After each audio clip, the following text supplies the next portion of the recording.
Let me tell you one of the reasons why some fathers lose contact with their biological children. Do you know why?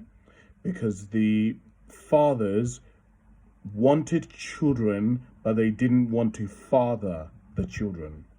And how I know this is because if you look at people who are sperm donors and you look at people who help lesbian couples by being so, and you look into things like surrogacy, and you look at people who are known donors, and you look at the psychology and the research around those of why these men donate or why these men decide to become sperm donors, many of them have an ideology of, I want to basically have as many children as possible, and I want to, a bit like Genghis Khan.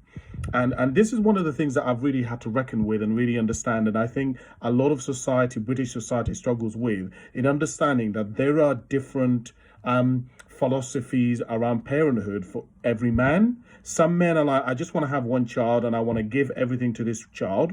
Some men are like, I want to have as many children as possible. And you see this a lot in many communities where some people are not necessarily rich, but they have 4, 5, 6, 7, 8, 9 kids. And sometimes you've seen on BBC, Good Morning Britain and stuff like that, parents who have had like 20 kids, and it's like, how can you have 20 kids when your husband is not a multimillionaire? But that's because their philosophy is that they want to have as big a family as they possibly can. And as a British society, one of the things that we've really struggled with is understanding that there is a small minority of men who just want to have as many kids as possible, who just want to basically pass on their genes, and that's it.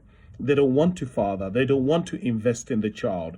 Especially, this happens a lot if the mother is like quite a good person and she's well off and she's got a good support system. The reality is that there are some men who are strategic and that they observe, okay, so she's got her mom, she's got grandparents, she's got her best friend, she's got a good job. I know she's probably going to be able to be fine. So I don't want the responsibility. I want to live the life that I currently want to live. I don't want a lot to change. So they basically make a woman pregnant and then they abandon her. And it's not that they're abandoning her with like in a bad way, in terms from their perspective, but for them, they see it as logical. And actually, a lot of the time, they don't think about it. And a lot of the time, it's just their self-interest. In other words, for them, it is just a function. It is a mode. It is something that they have to do, a bit like getting your car serviced. And they don't really think from an empathetic point of view about the damage and the cost to the child and the woman.